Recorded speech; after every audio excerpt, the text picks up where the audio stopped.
Pessoal, bom dia a todos, a todas. Agradeço a presença de todos aí, em especial um agradecimento ao professor James, que aceitou o nosso convite de participar dessa atividade da pós-graduação, ensino de ciências e matemática aqui do Instituto Federal de São Paulo, campus Capivari. Antes de nós iniciarmos, só 2 recadinhos. Nós vamos pedir para que, durante a palestra, os estudantes, os participantes, permaneçam com a câmera desligada, tá? Porque a palestra está sendo gravada e aí nós temos questões burocráticas com relação ao uso de imagem e tudo mais. Então, por gentileza, depois que parar a gravação, aí quem quiser e puder abrir a câmera, é legal, que a gente vai conhecendo vocês, né? Principalmente o palestrante conhece aí os participantes, tá bom? Outro recado, durante a palestra, nós vamos liberar aqui no chat a lista de presença. Então, não deixe de preencher essa lista, porque é através dela que nós vamos depois gerar o certificado, tá bom? Bom, agora acho que podemos iniciar. Professor James, muito obrigado pela sua participação aqui, tá? O professor James, ele é bacharel e licenciado em Física pela Universidade Federal de São Carlos, é mestre em Física também pela mesma universidade e tem doutorado em Ciências.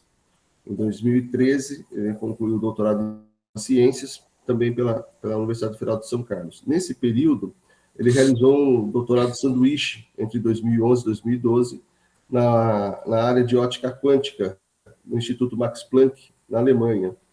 E atualmente ele é professor adjunto da Universidade Federal de São Carlos, aqui no campus Sorocaba. Tá? Ele está atuando principalmente nas áreas de ótica quântica, física da matéria condensada e ensino de física. James, eu acho que muito rapidamente, né, um pouco aí da sua trajetória acadêmica, mas fique à vontade para você contar um pouquinho mais da sua história, se você desejar, tá bom? Eu gostaria de agradecer o convite, né, mais uma vez, né, eu gosto muito de participar aqui desses eventos do Instituto, né, já é a terceira vez, eu acho, que o Santiago convida. E é isso, eu acho que você falou bem aí, a minha formação, resumidamente, é isso aí. Então, eu vou falar sobre um tema um pouco amplo hoje, né, ciência, tecnologia e o mau uso da terminologia quântica para fomentar a pseudociência. Só que eu não vou falar do surgimento da pseudociência só com a mecânica quântica, né? A gente vai colocar um pouco da mecânica clássica também, né? A própria religião, né, que ajuda a fomentar a pseudociência. Tá? Então, assim, eu gostaria que vocês ficassem à vontade para me interromper sempre que precisar, porque como o tema é amplo, se a gente esperar terminar, eu acho que as perguntas acabam se perdendo no meio do caminho, né? Então, eu vou tentar colocar de uma forma que não ofenda ninguém, né? Porque envolve esse assunto de religião. E se caso acontecer, me interrompam, por favor, e ponham uma justificativa. Oh, não, isso aí não é bem assim, cuidado, tá? Que vai ser bem-vindo, né? O objetivo não é isso. O objetivo é a gente discutir um pouco, né? Sobre esses temas, né? Não é estabelecer nenhum embate aqui de preferência, nem nada disso. Então, sumariamente, eu vou começar falando o que é ciência, o que é tecnologia, né, a diferença entre as duas, né, a relação que a gente tem entre ciência e tecnologia. Eu vou colocar pela Enciclopédia Britânica o que é religião, né, que é uma definição ampla também, não dá para você estabelecer exatamente o que é isso. A relação entre a ciência com a religião, o surgimento de pseudociências aqui também.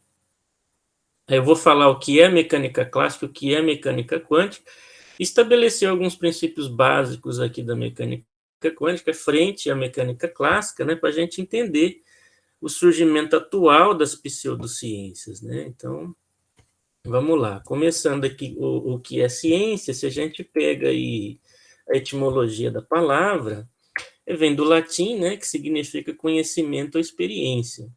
Só que a terminologia hoje, ela não é tão ampla assim, tá?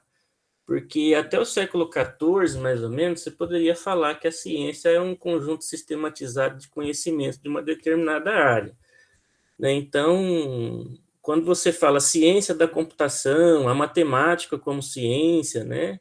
Ciência de tudo, assim que o pessoal gosta de falar, está nesse sentido, né? De um conhecimento sistematizado de uma determinada área, aquele conjunto de conhecimentos, né? Só que a partir do século XIX, fim do século XIX, a ciência ela já vem sendo usada, essa palavra ciência, ela vem sendo usada como ciência da natureza, tá? Então, em termos gerais, a ciência você tem a parte humana e a parte de ciência da natureza, que o pessoal às vezes classifica como ciência exata e tudo mais. Tem essas outras classificações aí. Só que hoje, por exemplo, quando a pessoa fala ciência, a gente está pensando nesse estudo do mundo físico, né? Então, das ciências da natureza. Então, por exemplo, nesse contexto, a matemática não pode ser considerada como ciência, por exemplo, tá? Nem a computação e coisas do tipo. Mas, assim, tem uma mistura, né? Por que eu estou trazendo isso? Porque traz um pouco de confusão a própria terminologia utilizada hoje para a ciência, né? Então, a gente ficar um pouquinho atento. Estou falando só, por enquanto, da etimologia, tá? Então, o surgimento da ciência na Grécia, né? Tanto essa parte de humanas quanto a parte de ciências da natureza, coloquei aqui uma figura do Tales de Mileto, que é considerado um dos primeiros filósofos, né, da história, e ela desenvolve na Grécia justamente porque a religião não se desenvolveu lá, da maneira complexa como a gente vê historicamente no Egito, na Mesopotâmia, desses lugares aí, em que houve realmente um desenvolvimento muito complexo da religião, para explicar o destino do ser humano, de onde ele veio, tratar a morte, etc., coisas do tipo, né? Na Grécia, a religião ela era considerada mais com folclore, né? Tipo, a gente tem aqui o Saci, o Curupira, essas coisas. Então, era uma coisa mais infantil, né? Vamos dizer assim, a religião na Grécia Antiga. Então, para você responder perguntas com essa galera aí era um pouco mais difícil, né? Então, você tinha que trazer um pouco desse mundo físico para explicar o que estava acontecendo. Então, eles usavam ali os materiais que eles vinham, tipo a água, né, o fogo, o ar, essas coisas para estar explicando fenômenos naturais, né, doenças e tudo mais. Não é à toa que a ciência ela se desenvolve mais ali na Grécia Antiga, né, no início, né, acaba sendo o berço da ciência, tanto natural quanto a ciência humana, né, justamente por causa disso. A religião não teve a interferência ali da forma como teve em outros lugares, tá? Então, como esse conceito evoluiu, né, científico, a ciência, a gente tinha a física inicialmente, né, filosofia natural, é a física, basicamente, que você tem uma palavra latina aí para natural, que é físicos, né, então, é por isso que o pessoal que faz física gosta de falar que física é tudo, né, hoje em dia não é assim mais. Tá? À medida que essas áreas do conhecimento elas foram se especializando, né, foram surgindo outros ramos da ciência, tipo astronomia, aí foi tendo fusão, né, de áreas da ciência, cria astrofísica, por exemplo, e a geofísica, né, dentre outras áreas aí que vão surgindo e se especializando, e hoje a gente tem uma gama muito grande de áreas científicas, tem a biologia, a química, a física, né, e cada uma tem a sua metodologia específica, né? Claro que com base no método científico, né? Mas cada um tem a sua forma de trabalhar e cada um tem a sua base, né? Para contribuir de maneira significativa para a evolução do conhecimento em relação ao mundo físico, né? Tem a psicologia também, na parte de humanas. Então, mas a etimologia, como eu falei, quando a gente fala em ciência hoje, eu estou me referindo mais a essas áreas da ciência da natureza, tá?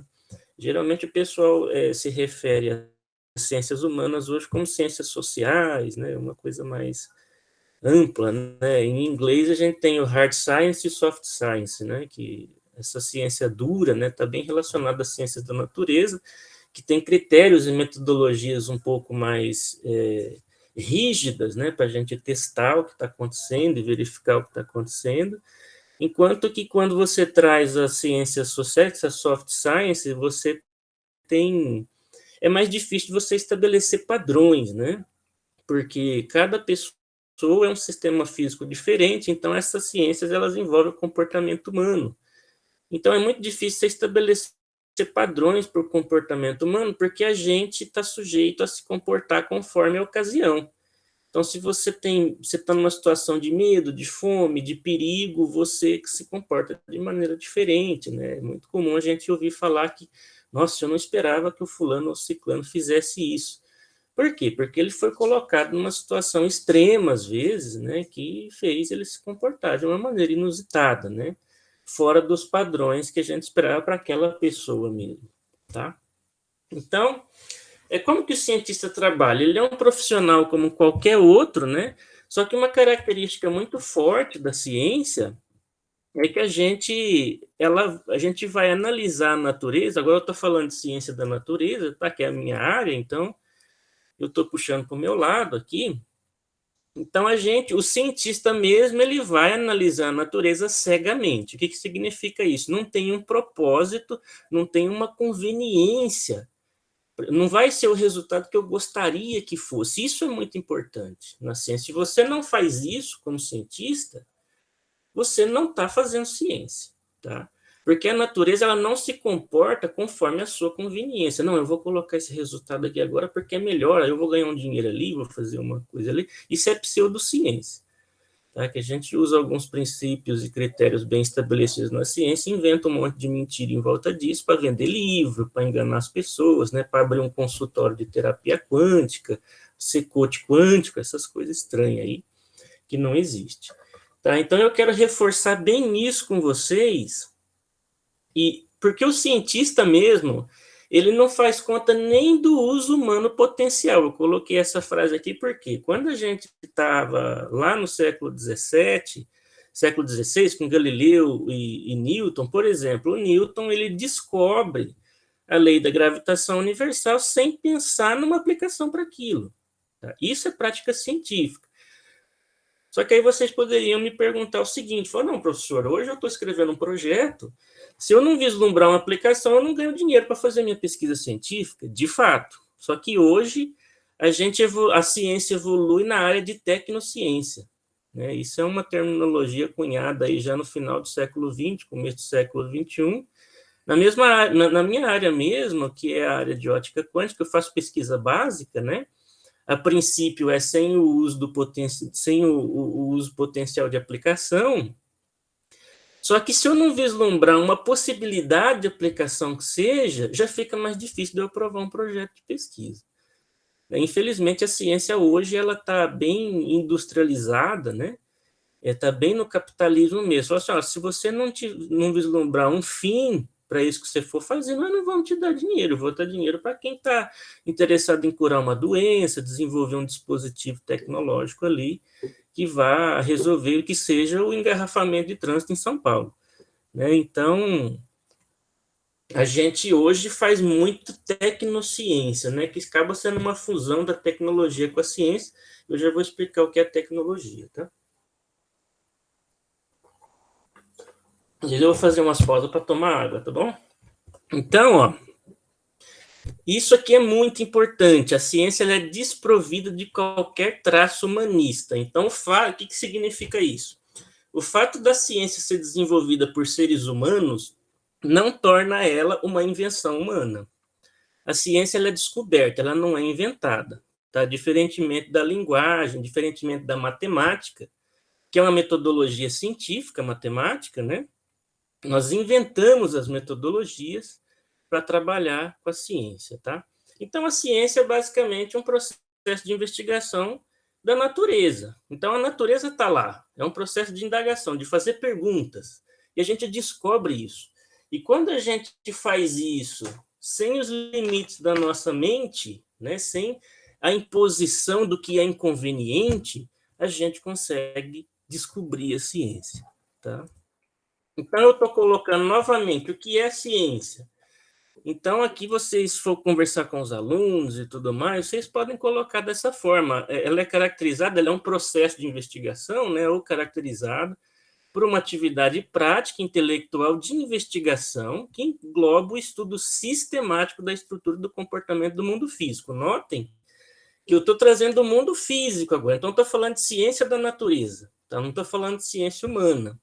E essa metodologia para a ciência da natureza são a observação, a experimentação e as análises matemáticas. Então, notem que a matemática ela vem na ciência da natureza como uma metodologia, tá? Que nós inventamos. A matemática foi inventada, a ciência não é inventada, ela é descoberta. Uma prova disso quando eu falei de Newton com a lei de gravitação universal, ele não inventou a lei de gravitação universal, ele descobriu a lei de gravitação universal pela observação do movimento dos planetas, entre outras coisas, né? E registros, né, de vários observadores, né, e descrições, né, análise Galileu, entre outros aí, e ele consegue chegar nas leis de movimento, né, ele descreve a dinâmica do universo, né, de maneira fabulosa. Então ele descobre isso. Ele não inventa isso, tá? Por isso que eu falo que a ciência não é inventada, ela é descoberta, tá bom? E uma coisa muito importante aqui não, né? Uma coisa muito importante relacionada à ciência é que ela é falseável. O que significa isso? Eu consigo testar. Isso é essencial na ciência. Se você vem com um argumento, com uma hipótese, e você não consegue testar, isso não é científico. Então, isso já prova por que a matemática não é ciência. Porque eu faço um modelo matemático, eu imagino como as coisas funcionam no universo e crio ali as minhas equações. Só que se eu não consigo testar, se eu não trago o veredito da natureza para falar que aquilo é consistente, eu não consigo migrar o modelo matemático para um modelo científico. Tá? É o caso das supercordas, né? Esses modelos aí que tudo é cordinha vibrante, é famoso esse modelo, só que assim, a gente não tem condições experimentais para testar esse modelo. Né? O bóson de Higgs, por exemplo, foi uma hipótese lançada ali na década de 60 e 70 que foi possível testar e provou que existia aquela partícula. Então, ele é promovido, aquele modelo é promovido de um modelo matemático para um modelo científico. De fato, isso está reproduzindo o que existe na natureza. Tá? Então, a ciência é falseável, ela é testável. Tá? Isso é uma característica muito importante da ciência. Então, a gente pode confiar na ciência, porque quando você vem com algo bem estabelecido cientificamente, aquilo foi testado de inúmeras vezes, às vezes até promovido como lei da natureza. Tá? E eu coloco um exemplo desse aqui, ó, o princípio de conservação de energia. A energia não pode ser criada nem destruída, apenas convertida de uma modalidade em outra. Isso aqui é observado em todos os experimentos possíveis realizados para esse fim. Tá? Isso aqui não é demonstrado matematicamente por primeiros princípios. Isso aqui é experimentação. Isso é verificado experimentalmente. Isso aqui foi tão importante, tão assim inviolável nos experimentos, que isso é usado como base para o desenvolvimento de novas teorias científicas, né? A descoberta de novas partículas e tudo mais. Porque quando você tem um sistema que não conserva energia, o cientista já chega e fala, olha, tem alguma coisa que está faltando aí nesse quebra-cabeça. O que pode ser uma partícula que a gente não conseguiu detectar ainda. Né? Foi a questão do neutrino. Foi isso, né? Porque é uma partícula que ela não interage muito fácil com a matéria, então é difícil. Para a gente detectar uma partícula, ela tem que interagir com um detector. Se ela não interage facilmente, então é difícil você enxergar ela. Só que aí bolaram outros experimentos e conseguiram. E aquela quantidade de energia que estava faltando ali no decaimento que eles estudaram era realmente uma partícula que não tinha sido detectada. Então, assim, isso aqui é promovido à lei da natureza, né? O princípio de conservação de energia. A gente tem outros, né? Conservação do momento, conservação do momento angular. E é a base tanto para desenvolvimento da mecânica clássica quanto da mecânica quântica. Tá? Pseudociência, um exemplo aqui, né? Eu já vou começar a trazer essa história da pseudociência, né? Então, fantasmas existem, mas não podem ser observados ou estudados pela ciência ou por alguém que não acredita na sua existência. Então não existe. Cientificamente não existe. Se você não consegue detectar, se você não consegue medir, a princípio não existe. Só que isso é uma verdade absoluta? Não. Às vezes você não conseguiu desenvolver um equipamento de medida, igual no caso do neutrino, que possa revelar a existência disso aqui. Mas se é algo assim que existe na natureza, em algum momento você tem que ter condições de observar isso, como o caso do neutrino. Tá? A tecnologia evolui, os métodos evoluem, só que você não pode chegar simplesmente e falar que uma coisa existe. Isso é achismo, né? Não, isso eu tenho certeza que fantasma existe, só que não vai ser observado nem testado nunca pela ciência. Como assim? Né? Então, isso aqui não é falseável. Né? Se não é falseável, não é científico. Tá? Então, assim, muitas afirmações pseudocientíficas são feitas dessa forma aqui. Outra questão é a religião traz, né? Você pega a Gênesis, muita gente acredita na Gênesis, né? E coloca que Deus criou as grandes baleias e todo réptil de alma vivente que as águas abundantemente produziram, conforme as suas espécies, e toda ave de asas conforme a sua espécie. Então, assim, esse processo de criação a gente não conhece, né? O que a ciência estabelece? O princípio de evolução. Os criacionistas, por não acreditar na evolução, é inegável, não tem como fugir da criação, tá? Só que como que isso foi criado, como que isso foi desenvolvido, né? Como eu falei para vocês, a ciência ela traz as perguntas. Só que assim, quando você traz Deus, isso traz uma dificuldade muito grande para a ciência, porque a ciência ela é descritiva. O que significa isso? Ela fala para a gente como o universo funciona e não necessariamente de onde ele vem. Então, Deus vai permanecer uma pergunta que a ciência nunca vai conseguir responder se ele existe ou não. Tá? Então, assim, é por isso que eu digo que a religião é um empreendimento subjetivo e que pode ser praticado livremente, né? Sem entrar em conflito com a ciência, porque a ciência não vai dar conta de provar se Deus existe, porque sempre você vai ter uma pergunta anterior. Ah, provei que Deus existe, mas e antes de Deus? O que vem? Aí você fala o que vem antes de Deus, mas e antes? Então sempre vai ter essa pergunta que a ciência vai fazer que não vai dar conta de responder, tá? E é engraçado que tem uns alunos mais espertos, né? Que eu passei por isso já na graduação. Eu coloquei propositalmente aqui essa frase da religião com o princípio de conservação de energia. Quando você ensina termodinâmica lá e traz que a energia não pode ser criada nem destruída, teve um estudante, né, mais atento que falou, professor, então isso aí é a prova científica que Deus não existe. Porque se energia não pode ser criada nem destruída, a criação não existiu. Aí você dá aquela travada, né? Logicamente, fala, mas como é que esse menino viu isso aqui, né? Só que aí você traz essa questão da ciência ser descritiva. Fala assim, não, mas isso aqui eu tô te falando, a ciência está te falando como o universo funciona. Ele é estabelecido hoje dessa forma, e séculos atrás dessa forma. Ele funciona assim. Eu observo que num sistema isolado, a energia ela não pode ser criada nem destruída, só convertida de uma modalidade de outra. Mas antes disso, eu não sei te falar. Então a religião está salva aqui. Deus está salvo. Eu não estou provando cientificamente que Deus existe. Então, por que eu estou trazendo isso? Porque esse tipo de indagação, esse tipo de afirmação, é onde nasce a pseudociência. A pessoa pega um princípio cientificamente estabelecido e inventa um monte de coisa em volta disso. A energia não pode ser criada nem destruída. Então, a criação não existiu, Deus não existe. Pronto. E ele cria toda uma rede de pessoas que vai confiar nisso. Por quê? Porque não sabe o que é ciência. Tá? Hoje se perdeu completamente o conceito de ciência. A ciência é descritiva, ela não é prescritiva. Apesar de existir grupos, né, pelo mundo aí que se esforçam e trabalham para provar que Deus existe, que as coisas na Bíblia e nos livros sagrados aí de outras religiões não existem, eles vão chegar a um momento que não tem o que responder mais. Tá? A pergunta vai estar lá e não vai ter condições de responder, porque a ciência tem essa limitação. Tá?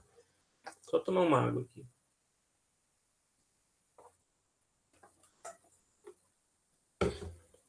Alguém quer fazer uma pergunta aqui?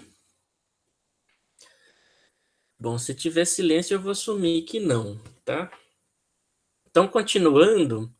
Então, eu quero assim que fica claro para vocês a questão da ciência ser falseável. Essa questão aqui da religião da Gênesis, eu não consigo testar isso. Tá? Então, assim, fica subjetivo. Você acredita nisso se você quiser.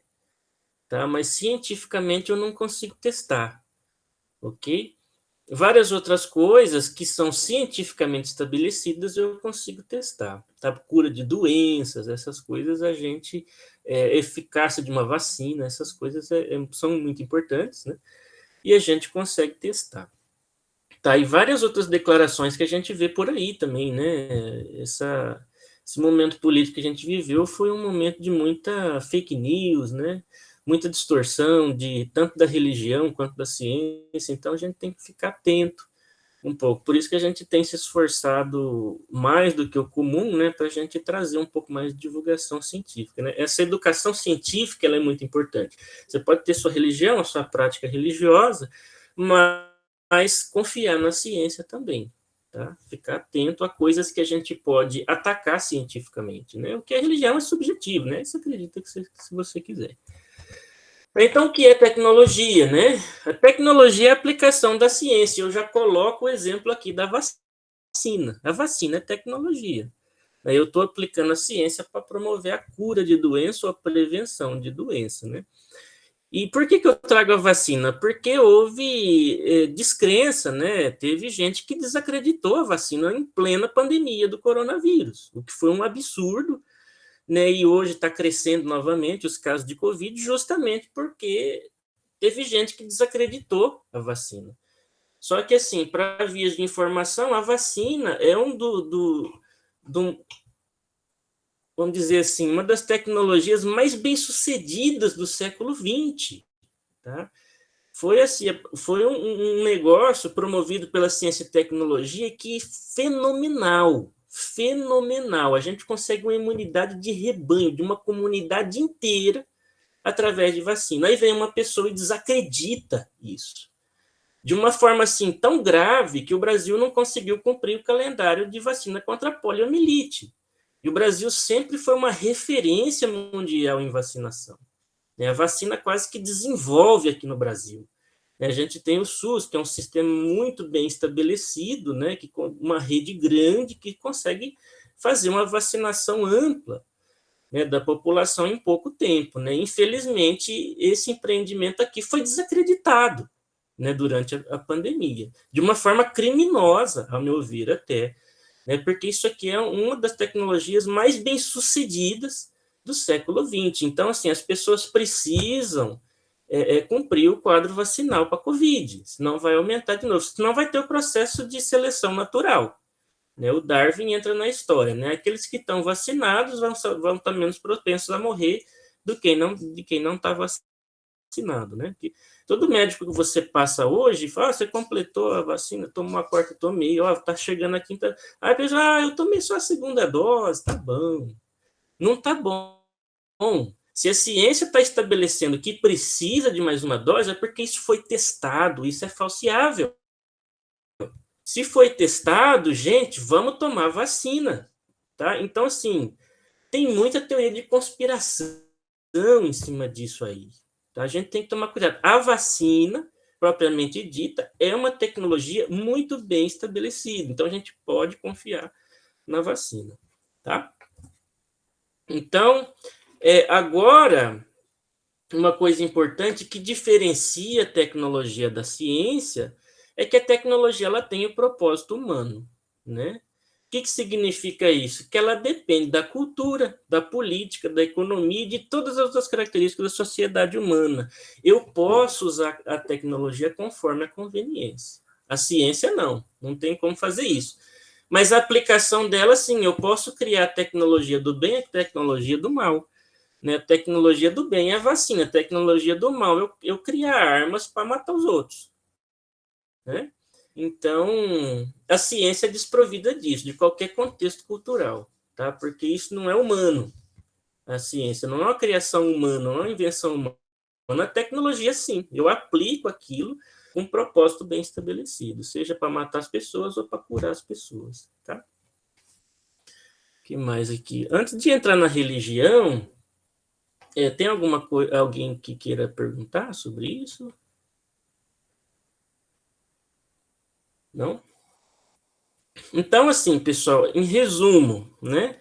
A gente tem a ciência, que ela é descoberta e pode ser falseável, pode ser testada, né? Então, se qualquer pessoa que fizer uma afirmação e colocar isso como algo científico, é possível ser testado, tá? A tecnologia é a aplicação da ciência. Então, um exemplo aqui, tecnologia é a medicina. A medicina não é ciência, é tecnologia. Tá? Os médicos, eles seguem alguns critérios, protocolos, né, para fazer exame e tal, mas não é uma investigação científica isso. Claro que existem médicos que são cientistas, né, assim como engenheiros, né, que também têm como formação a aplicação da ciência, que são cientistas. Às vezes a pessoa está usando o próprio laboratório, as próprias pessoas, para colher dados, investigar a evolução de um câncer, né? Medicação para curar aquele câncer. Então, existe ciência. E uma coisa muito interessante também é que pode surgir áreas da ciência a partir de tecnologia. Uma muito famosa que surgiu ali no século XIX foi a termodinâmica, né?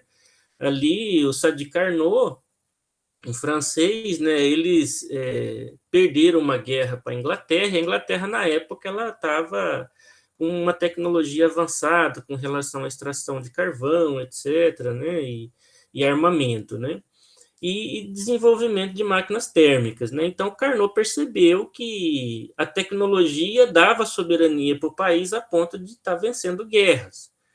Então, diante disso, ele se propôs a estudar as máquinas térmicas para obter a melhor eficiência possível, né, e para superar a tecnologia inglesa, né, e não perder mais as guerras, né. Então, ele estabelece ali os primeiros princípios da termodinâmica, né, o que vai culminar na segunda lei da termodinâmica e tudo mais. Então, a termodinâmica é uma ciência que surge a partir da tecnologia, né, apesar da tecnologia ser aplicação da ciência. Só que inventaram a máquina a vapor e para estudar ela e melhorar a eficiência e tudo mais, chegando nos motores que nós temos hoje, foi criada uma ciência chamada a termodinâmica, perdão. Tá? James, tem uma pergunta aqui, um colega está levantando a mão. Pois não. Edson, à vontade. Olá, bom dia a todos. Bom dia. Bom dia, professor. Eu acho interessante, justamente antes de entrar na parte da religião, aí é um ponto de vista, acho que gostaria de ver sua opinião em relação...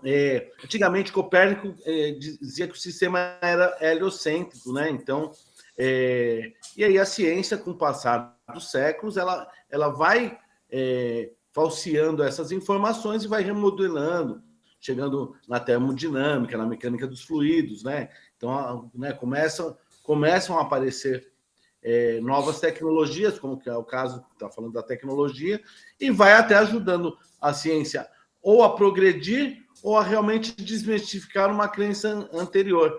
Então, acho que, às vezes, é interessante também de voltar atrás, que não sei a sua opinião, gostaria de saber, sobre a ciência é isso, ela muda, se ela achar uma nova razão, uma nova metodologia, uma boa nova informação que justifique, ela não tem problema de admitir erros. Aí eu gostaria da sua opinião em relação a essas coisas.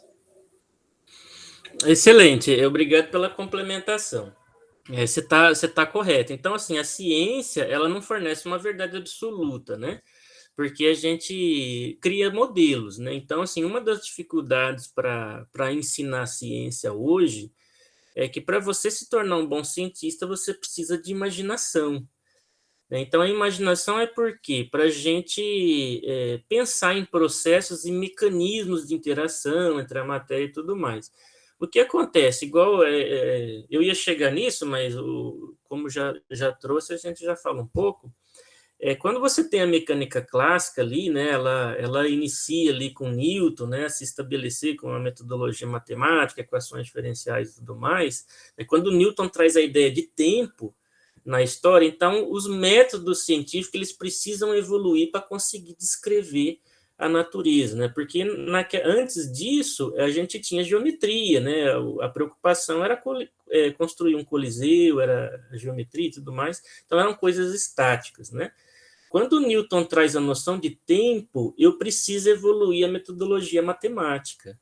Quando eu evoluo a metodologia matemática, ou a metodologia de experimentação e observação, que vem junto, né, na ciência, acontece o que o colega acabou de falar, né? Os conceitos científicos evoluem junto, né? Então, a gente, por exemplo, o próprio conceito de energia hoje, de massa, ele evoluiu.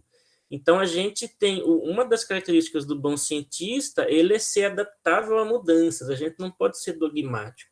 E essa foi uma das grandes dificuldades para a gente migrar para a mecânica quântica, porque Newton se estabeleceu tão bem, eu falo Newton, a teoria que ele desenvolveu foi tão bem estabelecida, porque descrevia com uma acurácia e precisão tão boa tudo que a gente enxergava, que quando a gente vai para o mundo microscópico, é colocado em xeque. E o pessoal resiste a não acreditar que o Newton estava errado, naquele regime de pequenas coisas. Tá? Então, de fato, a ciência evolui. Tá? Os métodos científicos evoluem, a nossa interpretação sobre a natureza precisa evoluir. Senão a ciência não evolui. Tá? Então, acaba sendo assim, não é propriamente uma evolução da ciência, mas é uma evolução da mente humana que trabalha com a ciência. Né? Porque, como eu falei, a ciência não é uma criação humana, é a metodologia, sim. Então, se a gente não evolui nossos métodos, a gente não consegue revelar as coisas novas que vão surgindo devido ao avanço de tecnologia, né, de experimentos e equipamentos, que a gente consegue ver coisas cada vez mais menores, interações cada vez mais sensíveis, né? Então, a gente precisa, sim, ter a mente aberta, né? E isso traz uma consequência para a religião também, que a gente precisa evoluir. A própria Gênesis, por exemplo, eu fui batizado na Igreja Católica, eu estudei com muita gente algumas coisas, né? Então, sobre a religião. Então, a Igreja Católica acredita na evolução, apesar de ter agregado, né? Esse texto não é bíblico, a Gênesis, eu acho que é da Torá. Então, eles incorporam esse texto criacionista na Bíblia, mas se você for conversar com qualquer pessoa um pouco mais, que estuda um pouco mais de teologia, ele vai falar para você, ó, isso aí é uma alegoria, negócio de Adão e Eva, teve a evolução, a gente vê a evidência disso na natureza. Né? Aquelas pessoas que não acreditam que um lagarto pode ter evoluído a partir de um peixe, ela vai admitir que, olha, a mulher foi criada da costela do homem, né? Então, enfim, cada um acredita no que quiser na religião, igual eu falei, mas cientificamente, por ser falseável, isso torna as coisas um pouco mais seguras para a gente falar, né? Existiu dinossauro, aí tem gente que fala, não, dinossauro é coisa que o demônio colocou aí para confundir as pessoas. Então não tem nada disso, né? A própria existência do demônio não é uma coisa que não é falseável, né? Não dá para testar se isso existe ou não. O que a gente sabe é que existe a maldade, né? Então, enfim. Mas reforçando aí, agradeço o complemento do colega, de fato a gente precisa ter a mente aberta para evoluir. Tá? Se você é dogmático, se você aconteceu, né? Mesmo na política, a gente não pode ter político de estimação. Se o cara está fazendo coisa errada, a gente tem que ter a mente aberta para falar, não, esse cara extrapolou, né? Não pode ficar aí. Quem rejeita a vacina hoje, por exemplo, não serve para gerir nenhuma pecuária. Né? A gente tem zoonose. Se você não vacina o gado, a gente vai ter doença, né? Através da carne. Se você não vacina um cachorro, você vai pegar doença. Então, a vacina ela está presente, bem estabelecida nas nossas vidas. E a gente tem que acreditar nisso, porque salva vidas, né? Não é porque uma pessoa vem e fala que isso é mentira, os tarados da vacina, que não sei o quê. Não, a gente não pode deixar isso acontecer. A gente não pode ter esse dogmatismo, essa idolatria, né? Igual, isso é coisa da religião. Tá? A gente tem que olhar para a ciência como algo confiável e bem estabelecido que vai ajudar a gente a progredir como ser humano, né? E curar doenças, né? Então, assim, já falei um pouco dessa gênese, então acho que eu posso continuar, pessoal? Pode sim, James. Conforme as pessoas forem tendo perguntas, pode ir levantando a mãozinha aí, né? E a gente Tá, vai. por favor, por favor. Como eu falei, o tema é muito amplo e complexo, né? Então tem muita opinião pessoal, né? É importante que todos se manifestem sempre que quiser, tá? Eu gosto desse bate-papo. Então, assim, oi. Só uma coisinha, James. Você Ah, não comentou, não sei se eu não percebi, a questão da neutralidade, né? Que não existe essa questão da neutralidade na ciência, quando você está observando a natureza, né? sim, essa questão aqui da. Eu coloquei em algum lugar. Eu coloco aqui na tecnologia, né? Então, a tecnologia, ela vem forte com um propósito de aplicação, né? A ciência não, é como eu falei, Newton, quando descobre a lei da gravitação, ele não tem, a princípio, em mente uma aplicação para aquilo. Tá? Então, ela é neutra, de fato, ela é neutra, a ciência, e o propósito dela é desvendar os mistérios da natureza, descobrir as leis da natureza, como o universo é governado. É governado em termos de leis. Tá? James, só uma pergunta. Uhum. Mas se os modelos científicos são de criação da mente humana, né? Os Sim. modelos científicos, isso dá para garantir essa neutralidade? Me parece que não, né? Porque quem está observando, ele já está carregado de teorias, de conceitos, ou não? Ou a gente está falando de coisas diferentes? Perfeito. O ser humano, ele tem as suas concepções, né? Só que eu não posso falar para você, Santiago, que só o Einstein conseguiria descobrir a relatividade, por exemplo. Se ele não consegue, outra pessoa ia conseguir, porque isso é algo que está na natureza, não é a ciência conforme Einstein, entendeu? Isso não é um pensamento exclusivo do Einstein. Tanto é que muitos dizem que o Einstein não ganhou o prêmio Nobel pela relatividade, porque várias outras pessoas começaram a desenvolver isso paralelamente. Então, é por isso que, às vezes, a gente tem essa questão de uma pessoa publica um artigo ali e, praticamente um mês depois, outra pessoa publica um artigo com uma teoria semelhante. É porque isso não é do domínio da mente humana, isso está na natureza, e o ser humano vai lá e descobre. A gente tem um embate muito famoso na antiguidade do Newton e do Leibniz, né? E não é nem uma questão de fenômeno, é uma questão de metodologia. Né? Eles desenvolvem o cálculo diferencial integral, que é algo assim que quase que reproduz aspectos da natureza. Né? Por isso que o pessoal às vezes confunde a matemática como uma linguagem da natureza, né? Porque o cálculo diferencial integral é uma coisa fabulosa. Né? São processos ali que, quando você traz a noção de tempo, é como se você descobrisse o mecanismo da natureza mesmo através daquele método, né? Então, se o Einstein não tivesse estabelecido o princípio da relatividade restrita e geral, outra pessoa certamente ia conseguir, às vezes demoraria aí mais 100 anos ou não. Né? O grande diferencial do Einstein é que ele teve a mente aberta, igual o colega falou, né? Ele não foi dogmático a ponto de aceitar Newton sempre. Né? Ele quis dar um passo a mais. O Max Planck também foi outra pessoa que teve que admitir uma diferença muito grande na mecânica clássica, que é a quantização da energia. Sem aquele passo, não surge a mecânica quântica. Mas aí você fala, não, mas aquele modelo do Planck foi essencial? Foi, fundamental. Não, mas então o Planck, não, se não tivesse sido o Planck, teria sido outra pessoa. Tá? Tá, eu consegui esclarecer um pouco ou ainda não? Na verdade, eu acho que quando a gente olha para a história da ciência, há muitos historiadores que criticam essa questão da neutralidade, né? Sim, Essa observação neutra e tal. Por isso que eu coloquei a questão, né? Porque eu acho que, na verdade, quem está fazendo ciência, quem está observando, por isso que, às vezes, alguns modelos, eles demoram a surgir, né, em função, justamente, de que aquela observação ela está impregnada da visão de mundo que aquela pessoa tenha, né? Uhum. Então, nesse sentido, é que eu acho que a ciência ela não tem essa neutralidade, né? Entendi. Mas eu não sei se a gente está falando da mesma coisa. Uhum. Ô, Cleidson, queria complementar essa sua fala. Eu acho que talvez a interpretação seja assim: o fenômeno existe, o que pode estar impregnado da sua bagagem é a sua interpretação em cima dele. E você pode dar uma certa interpretação, mas o fenômeno existe independentemente da interpretação. E outra pessoa pode ter uma interpretação ligeiramente diferente. Talvez seja mais nesse caminho. Perfeito. Perfeitamente esse caminho. Tá? É exatamente isso, Cleidson. Eu acho que agora eu entendi melhor sua questão. Obrigado pelo complemento.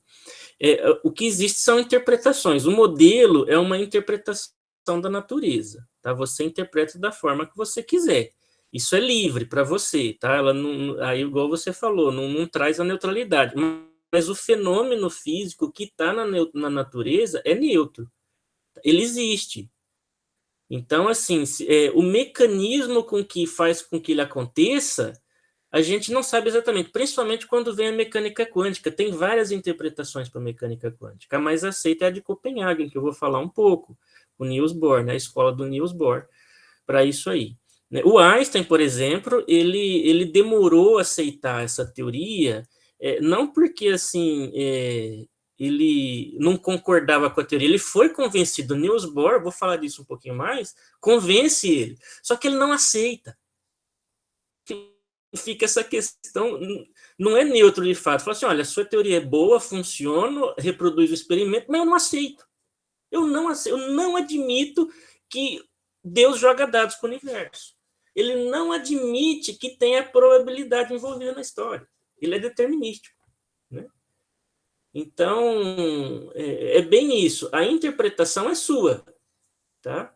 E essa interpretação sua, ela vai ganhar força quando você estabelece um modelo científico que consegue prever novos fenômenos, né? Então, é aí que se estabelece a teoria científica segundo Einstein, segundo Dirac, etc. Por quê? Ela ganha força quando ela consegue prever novos fenômenos. Aí você vai lá, o experimento igual o Dirac com antipartícula, né? Ele prevê a existência de antipartícula. Então, é um ponto a mais para a interpretação do Dirac, né? Só que aí chega num limite. Falou, acho que o Dirac já não explica mais, e agora? O que o Newton não explica mais, e agora? Então, é por isso que é tão difícil você estabelecer uma teoria científica universal, né? Uma teoria única, né, para a natureza, porque cada teoria aparece para explicar um determinado regime de energia, um determinado regime de comprimento, de tamanho, né? Então, a dificuldade está justamente na interpretação do ser humano, que não é neutra, igual você falou. E é igual a colega complementou. Perfeito, James. Eu acho que é importante deixar claro isso, né? Para que não gere nenhum tipo de confusão. Mas, assim, o fenômeno da natureza existe e esse é neutro, não tem como você mexer nisso. Sim, agora ficou bastante claro para todos. Eu até agradeço a Beth pela contribuição. Isso. E ela está levantando a mão, acho que ela tem uma pergunta. Pois não. Não é uma pergunta, é uma complementação, né? Quando a gente fala que a interpretação é livre, né, a gente tem que ter em mente, né, que a ciência ela tem que ser, esses resultados, né, a minha interpretação de um fenômeno, ela tem que ser reproduzida, as outras pessoas têm que fazer a mesma checagem e perceber que aquilo que eu concluí é algo que faz sentido. Então, quanto menos carregado isso tiver das minhas percepções pessoais, melhor vai ser aceita essa teoria, porque as outras pessoas que têm culturas e percepções diferentes conseguem chegar nas mesmas conclusões. É só isso, para complementar. Perfeito, perfeitamente, tá? Então, assim, vocês podem notar essa questão de não neutralidade na religião, não, na linguagem, né? A linguagem é uma criação do ser humano. Então, você vê a linguagem de uma determinada cultura se extinguir. Você não consegue transmitir isso de uma população para outra. A ciência, não. independente da cultura das pessoas, da forma de pensar das pessoas, a ciência está sempre se evoluindo, está sempre propagando. Em algum momento, uma determinada teoria, um determinado fenômeno vai começar a ser observado e ser aceito em alguma cultura, tá? Então, por isso que eu falo que a ciência ela é desprovida de qualquer dependência cultural, política, religiosa, etc. Tem essa neutralidade, porque é simplesmente o que está acontecendo na natureza. A natureza não responde à minha vontade, à minha conveniência. A tecnologia, sim, eu pego aquilo que eu conheci, se eu tiver material, né, se eu tiver dispositivos suficientes, eu consigo fazer o que eu quiser. Eu fiz um telefone aqui, que agora eu posso fazer uma comunicação por mensagem, em vez só de falar, etc. Eu posso fazer um vídeo, tirar foto, e assim eu vou evoluindo. Eu crio uma arma, né, que pode matar as pessoas de diversas formas, uma arma que leva veneno, outra arma que explode, e uma arma nuclear, né, uma usina nuclear, uma usina térmica. Então, eu vou usando, né, toda essa evolução científica e aplico ela conforme a minha conveniência, tá? Seja para curar uma doença ou seja para meios destrutivos, né? Alguém levantou a mão? Ô, Mauro, levantou a mão? Pode fazer a pergunta, Mauro. Eu acho que o microfone está desligado. Não estou ouvindo. Agora sim? Sim.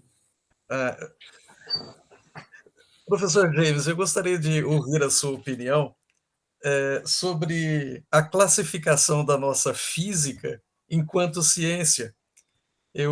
A definição de física? Enquanto ciência, eu gostaria de parabenizar a sua abertura aí, deixando bem claro os marcos da ciência, né? Uhum.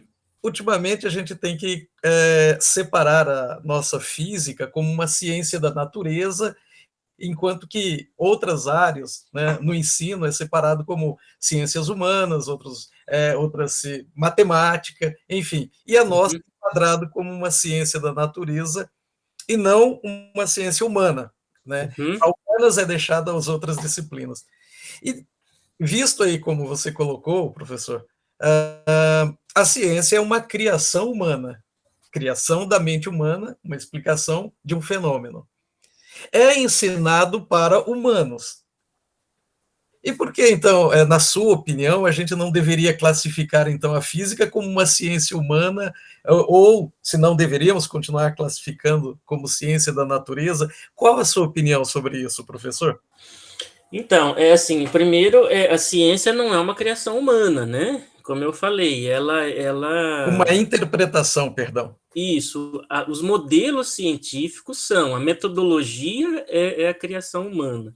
A ciência é o que está ali na natureza, a gente descobre, né? Se você for para outro planeta, com outra espécie inteligente, eles vão descobrir a ciência também, eles vão ter esse desejo de investigar os fenômenos que estão à volta deles, né? Para usar isso, né, convenientemente através da tecnologia. Por que a física ela é caracterizada como ciência da natureza? Porque ela se ocupa de descrever o mundo físico. Né? Então, a física, o que é a física? Se você quiser definir ela de maneira bem simples para uma pessoa leiga, porque não é esse negócio, a física é tudo, né? A pessoa não é. Igual eu falei para vocês, a evolução da ciência foi ramificando, né? Apesar de filosofia natural ter o significado de física, outras áreas foram surgindo, e a física ficou com uma parte grande de investigação do microcosmos e do macrocosmos, né? O microcosmos são o comportamento, interação de partículas, e o macrocosmo é aquilo que a gente vê, coisas grandes, né? Planetas, galáxias, etc. Só que a física é, sim, classificada como ciência natural, porque a preocupação dela é com o mundo físico, né? Então, com coisas materiais, né? A matéria e a energia. Então, se eu for definir física para uma pessoa leiga, eu posso definir ela como o seguinte: a física é uma ciência natural que descreve diferentes formas de movimento da matéria. Tá? Isso é uma definição bem simples.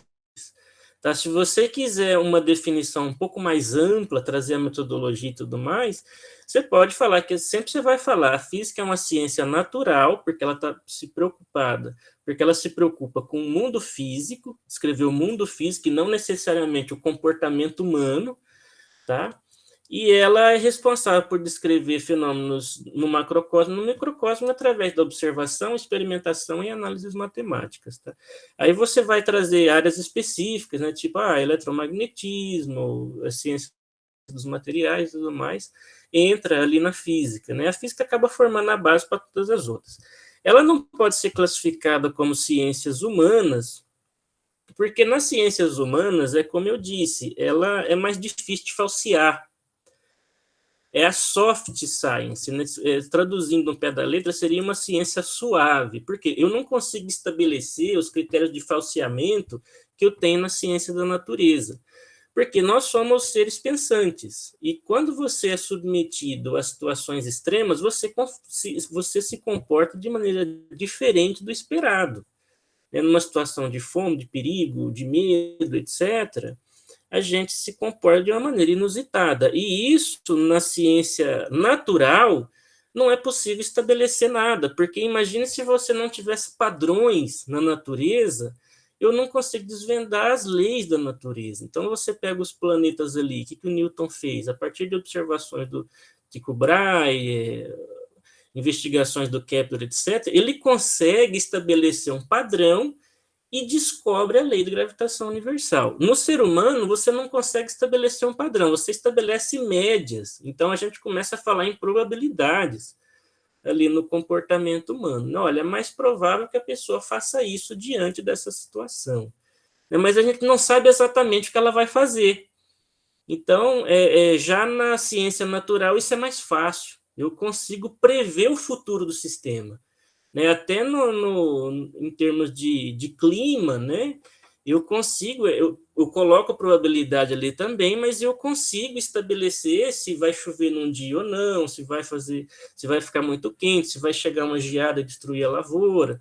Então, e isso o pessoal da antiguidade também fazia, quando o clima não era tão louco igual agora, né? Porque tem muita influência do ser humano.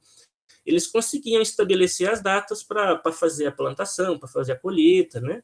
E isso por quê? Porque a natureza ela funciona num padrão. Se você não tem esse padrão, não tem como fazer ciência, tá? Não tem como. Se fosse caótico o sistema, você dá uma variadinha nas condições ali e ele vai para um estado final completamente diferente daquele anterior, você não consegue fazer muita coisa, né?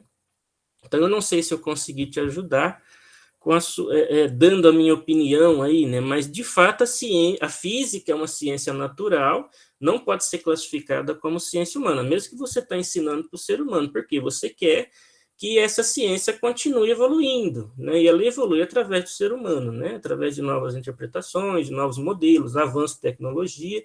A gente precisa do ser humano para fazer a ciência evoluir aqui na Terra, né? Então, e conquistar novas coisas, novas curas de doenças e tudo mais. Tá? Não sei se eu... Tudo bem? James, só pontuando, nós já temos 1 hora de palestra, tá? Igual eu falei, esse tema é muito complicado, porque os livros, eles trazem muita coisa ruim.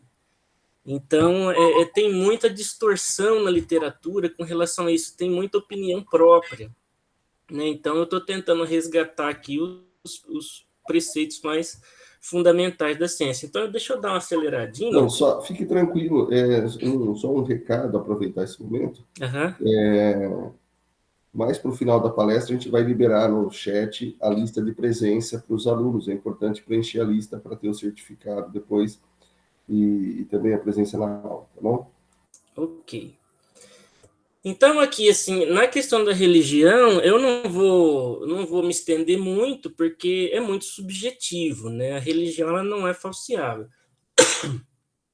Então, se você pega na Enciclopédia Britânica, né, a religião ela é definida como a relação dos seres humanos com aquilo que consideram sagrado, absoluto, espiritual, divino ou digno de especial reverência. Então, a religião ela é carregada de traços culturais. Então, cada cultura tem, os índios têm a sua religião, né, seus deuses, os egípcios estabeleceram lá um sistema complexo religioso, os católicos, os judeus, os muçulmanos, né, os cristãos em geral, né, que ramificou aí, né, o cristianismo com os protestantes e tudo mais. Então, é carregado de subjetividade, né? Então, a religião ela não é falseável. Então, quando a gente for fazer alguma pesquisa, alguma coisa referente a alguma informação, tem que tomar muito cuidado se essa informação está sendo fornecida com uma opinião religiosa. Tá? Uma coisa muito importante que tem acontecido é a religião estar interferindo em contextos assim que é de domínio científico, né? Como, por exemplo, o aborto, o homossexualismo. Né? Isso aí cabe mais ao domínio científico. Tá? Porque às vezes eu vou estar provocando vocês um pouco com isso, por quê? A religião, a gente, cada ser humano é um sistema físico diferente. Então, fica difícil você falar o que é certo ou errado para uma pessoa, por exemplo, uma mulher que sofreu uma violência sexual.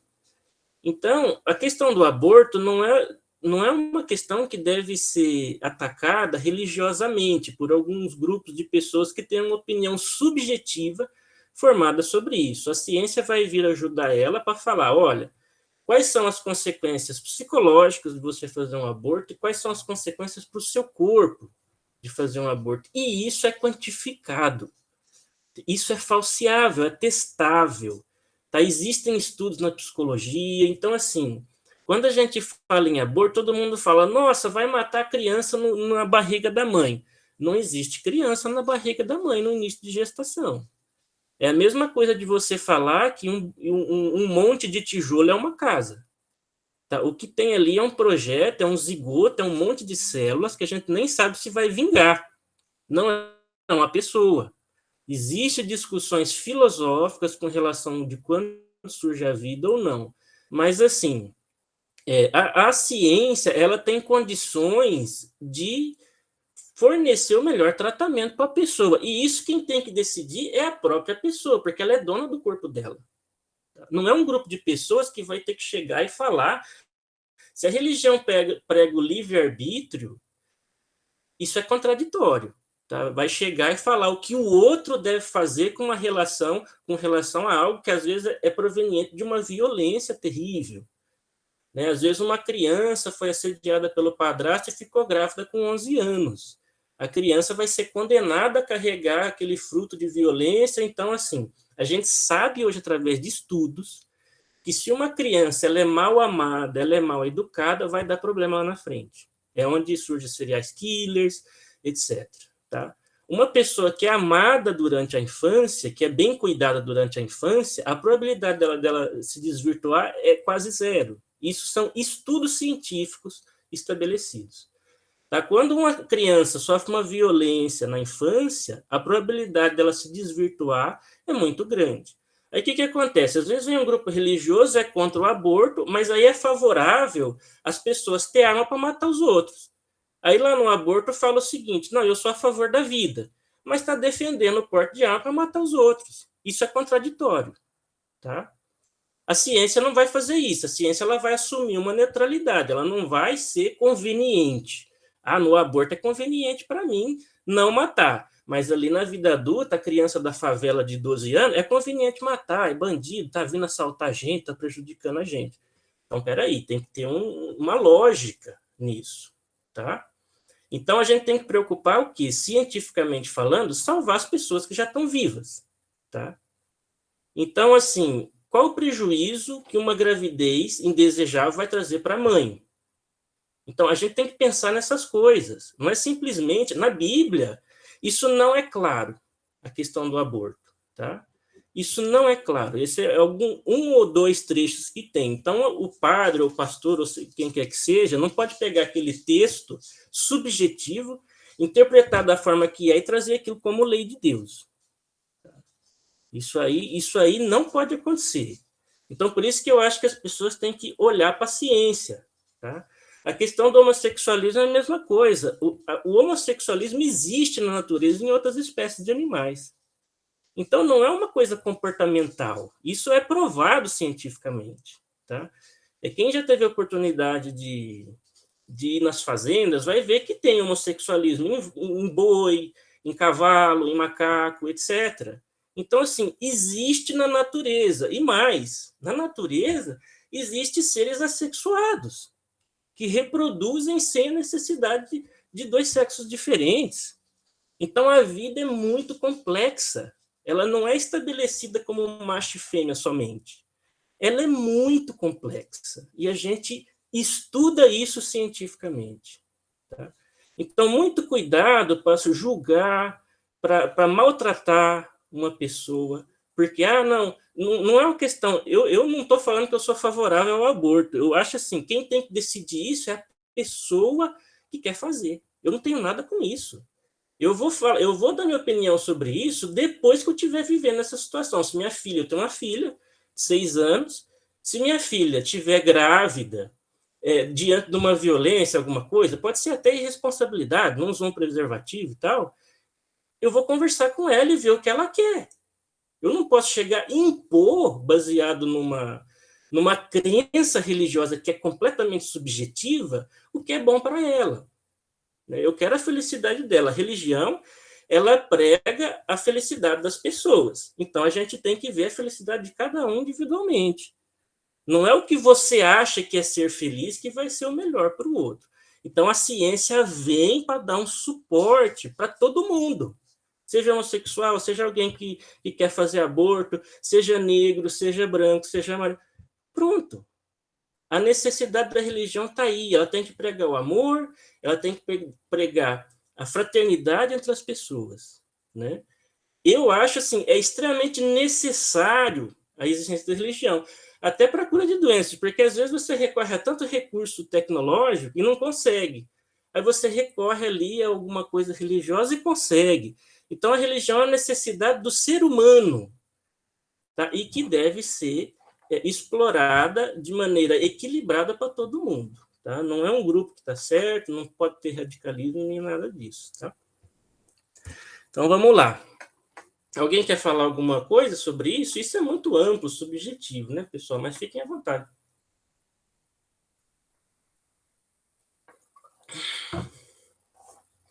A gente viu muito ódio, né, ultimamente, né, comandado pela religião, né, falando que era pregando o princípio de família, justamente o contrário, né? A pessoa defende ser contra o aborto, mas defende o porte de armas. Isso aí é completamente contraditório, então não tem sentido. Enfim, vamos lá. O que é mecânica clássica ou física clássica?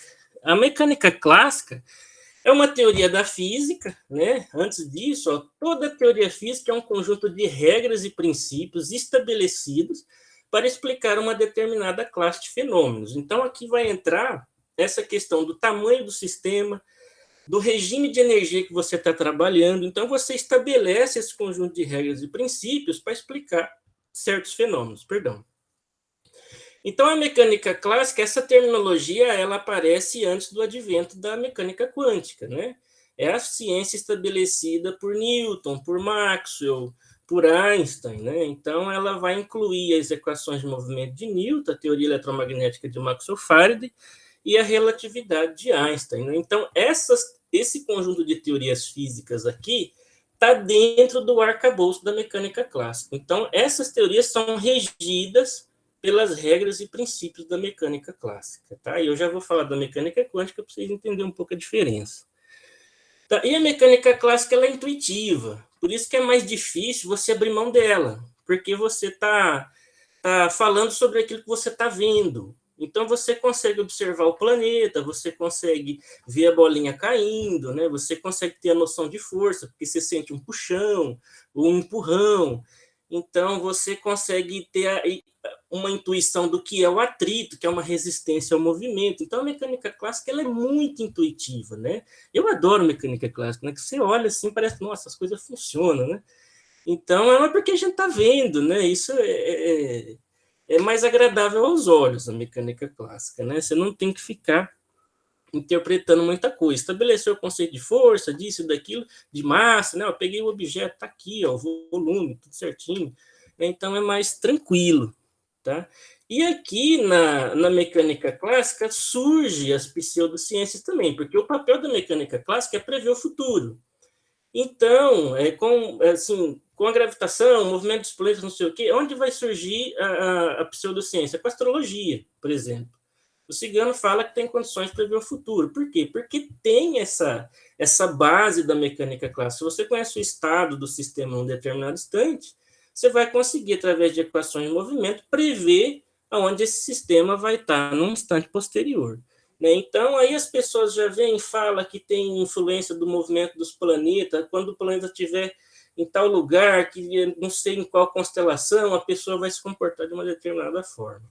Né? Isso é tudo mentira, né? Então, tomem cuidado com isso, e isso sobreviveu por séculos, está até hoje, o pessoal lê signo, essas coisas, tanto é que tem 12 signos, né? Um para cada mês. Na verdade, a Terra passa, a Terra não, o Sol, né? Passa por 13 constelações, né? Só que a constelação acho que é do Efiuco, que é o caçador, o pessoal tirou da astrologia porque ela é complicada, porque ela aparece 2 vezes, né? Então, o Sol passa por ela 2 vezes, ela é uma constelação grande, então acaba não sendo conveniente, né, ter essa constelação ali na astrologia, porque complica um pouco as mentiras e tudo mais, então é melhor tirar isso, porque não é conveniente, né? Então, para você ver que realmente é pseudociência, né? Eu vou eliminar essa constelação aqui porque atrapalha a minha interpretação do signo, né? Então, não é ciência mesmo. E ali também, né, a própria Igreja Católica, né, ela traz o modelo geocêntrico como um modelo conveniente, né, tendo o homem como centro do universo e tudo mais. Aí, quando o colega mesmo citou aí, né, vem o Copérnico, né, com o modelo heliocêntrico, que é o que acontece, né, que é o que a gente realmente tem na natureza. O cara foi queimado, né, e tudo mais, porque atrapalhava os ideais ali, né, de enganar as pessoas da igreja na época, né? Então, vamos lá. O que é mecânica quântica ou física quântica? Eu coloquei aqui mecânica ou física, porque os alunos às vezes se confundem, né? Qual que é a diferença de mecânica quântica e física quântica? Ou mecânica clássica e física quântica? Nenhuma. É como eu falei para vocês, a mecânica é o estudo do movimento, e você pode definir a física como uma ciência natural que estuda diferentes formas de movimento. Então, é por isso que o pessoal coloca como sinônimo mecânica e física, né? E como os estudos ali começam com o estudo do movimento, a ciência surge naturalmente com o estudo do movimento, e a física está aí, né? Então, vocês podem usar livremente mecânico, física, para clássico, quântica, que são sinônimos, tá? Então, a mecânica quântica ela é uma teoria que vai descrever as propriedades da matéria no nível de microfenômenos, ou seja, daquilo que é muito pequeno. Então, ela vai considerar as leis de movimento de micropartículas. Enquanto a mecânica clássica ela é estabelecida, primeiramente, para a descrição de modelo de movimento de planetas, daquilo que a gente enxerga no dia a dia, quando você leva a mecânica clássica para o mundo pequeno, que é dos microfenômenos, interação de micropartículas, né, radiação de energia, ela falha. E ela falha drasticamente, né?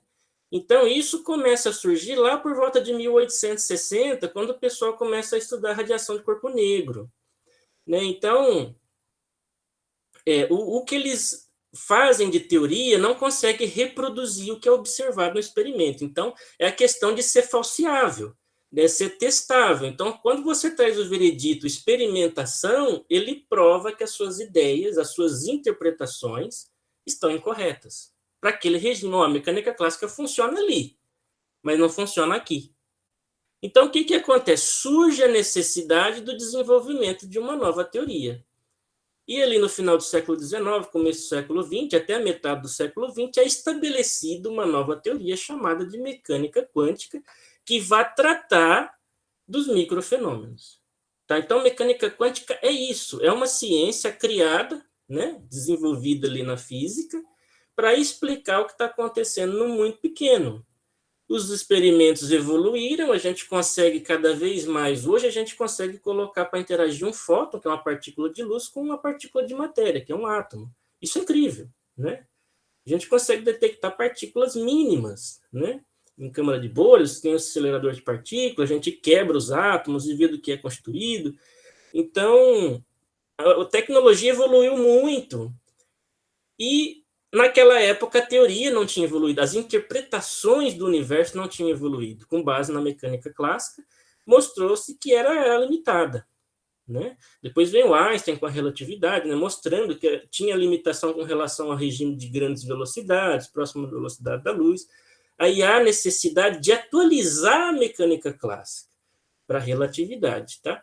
Então, olha só que interessante essa palavra que eu estou falando. A relatividade atualiza a mecânica clássica. E a física quântica seria uma atualização da física clássica? Não. Ali é diferente. A física quântica vem para substituir a física clássica naquele regime de energia, de coisas pequenas. Tá? E é por isso que houve a resistência para se estabelecer a mecânica quântica, ou a física quântica. Porque eu tive que substituir tudo aquilo que a gente acreditava, tivemos que substituir, porque aquilo que a gente acreditava de mecânica clássica não funciona para a descrição da matéria num nível mais fundamental dos átomos. Tá? Então, você imagina, você acredita em coisas que estão ali séculos, explicando tudo que você vê. Aí, de repente, aquilo que você não vê, ela não dá conta de explicar. E você fala, eu preciso estabelecer uma nova teoria. E é onde começa, né, os conceitos da mecânica quântica surgindo. Tá? Então, a mecânica quântica ela vai considerar a matéria num nível mais profundo e fundamental que a mecânica clássica. Tá? E a mecânica quântica não é intuitiva, porque eu não consigo ver a interação das partículas. Tá? A única coisa que eu consigo fazer é modelar e coletar medidas indiretas, evidências daquilo que eu estou modelando. Tá? Então, por isso que é tão difícil aceitar a mecânica quântica. Porque ela não é intuitiva. Eu não estou vendo a interação do átomo com outro átomo ali na matéria. Eu coleto medidas indiretas, né, da interação e aí eu imagino o que está acontecendo. Tá? E essas interpretações são inúmeras. Aí aquela que vai se estabelecendo é aquela que consegue trazer uma cadeia lógica de maneira que você consegue fazer previsões. Igual eu falei para vocês do Dirac, ele prevê a existência de antipartícula e, de repente, o pessoal medindo a antipartícula. Tá?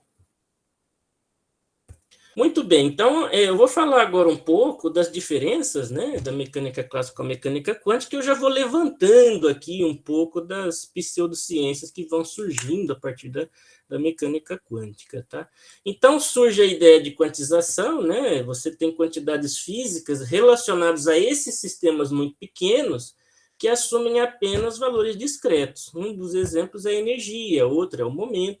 Só que, assim, a quantização, ela existe na mecânica clássica também. Se você pega uma corda vibrante, você só consegue ir de um modo de vibração para outro a partir de uma certa frequência. Então, você tem um sistema quantizado. Ele não vai continuamente de um modo para outro. Você está aqui um ventre no centro, de repente você tem um nó no centro. Tá? Só que esse é o ponto. A mecânica clássica ela nos presenteia com duas definições muito, muito bem estabelecidas, que é a partícula e a onda. Tá? A gente tem dificuldade de trazer esses dois conceitos bem estabelecidos para a mecânica quântica. E eu já vou falar um pouquinho sobre isso. Pois não, alguém levantou a mão? Sim, sou eu novamente, o Edson. Eu tenho pouco conhecimento físico, né?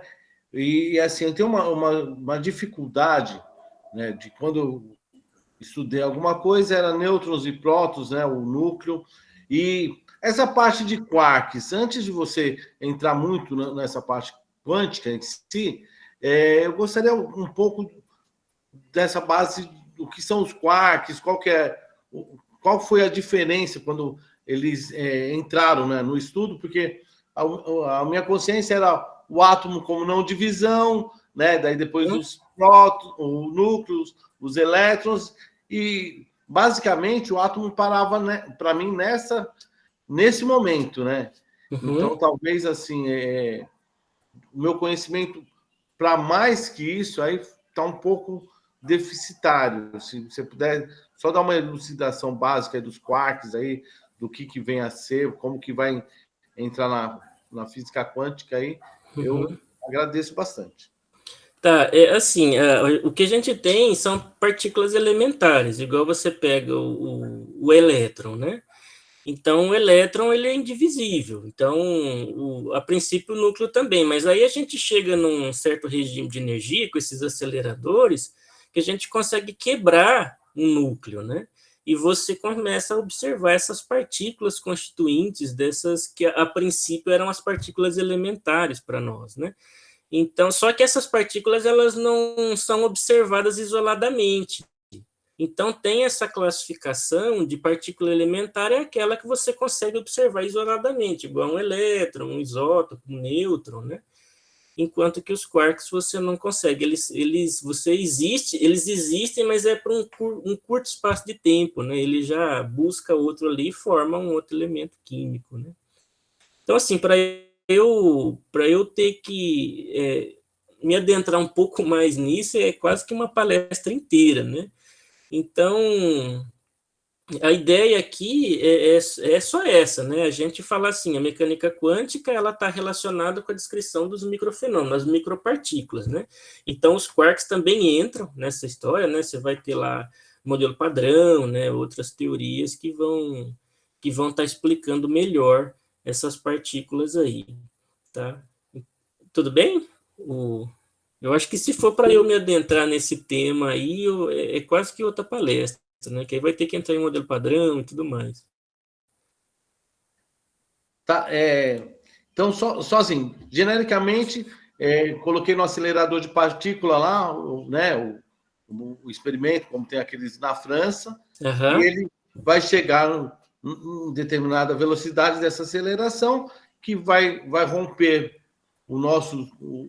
os elétrons, o nêutron ou prótons, e naquele breve instante de tempo aparecem os quarks que vão voltar a se reintegrar, fazendo novas matérias ou novos agrupamentos. Basicamente seria isso. Isso.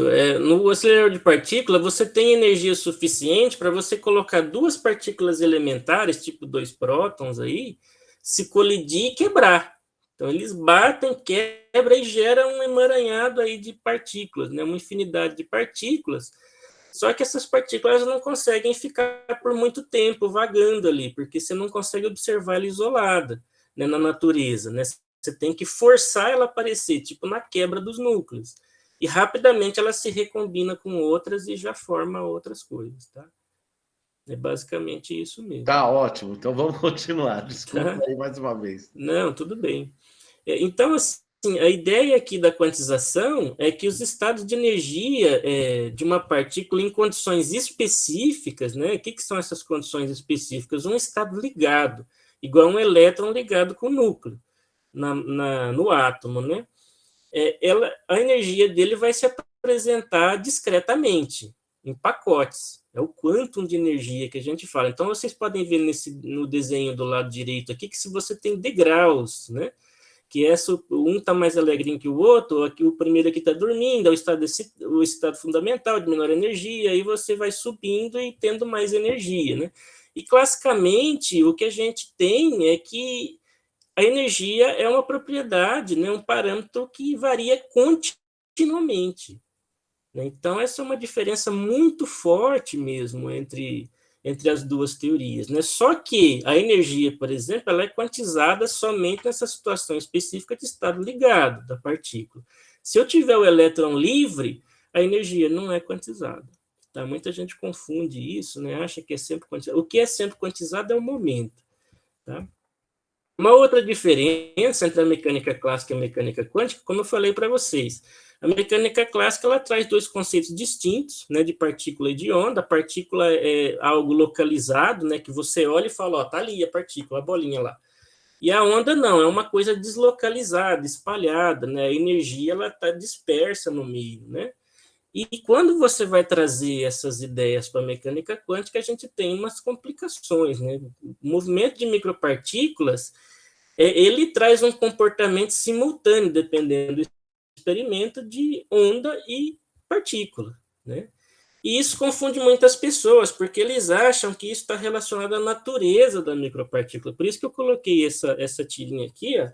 O policial chega, parado, por que você está carregando duas identidades? Aí a partícula responde, né? Fala, mas isso é a minha dualidade da partícula, eu sou inocente, não é culpa minha, né?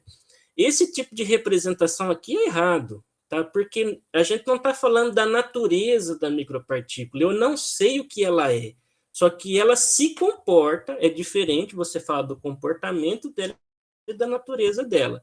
A natureza é o que ela é, o comportamento é conforme o experimento que você está desenvolvendo. Ela pode se comportar ondulatoriamente, né? Você vai ter propriedades como difração, essas coisas, né? Espalhamento, ou corpuscular, né? Você vai ter a localização da partícula ali, você tem um anteparo, bate uma bolinha ali, você vê uma bolinha luminosa ali. Só que isso é o comportamento, a gente não sabe o que é o elétron, a gente não sabe o que é um fóton, tá?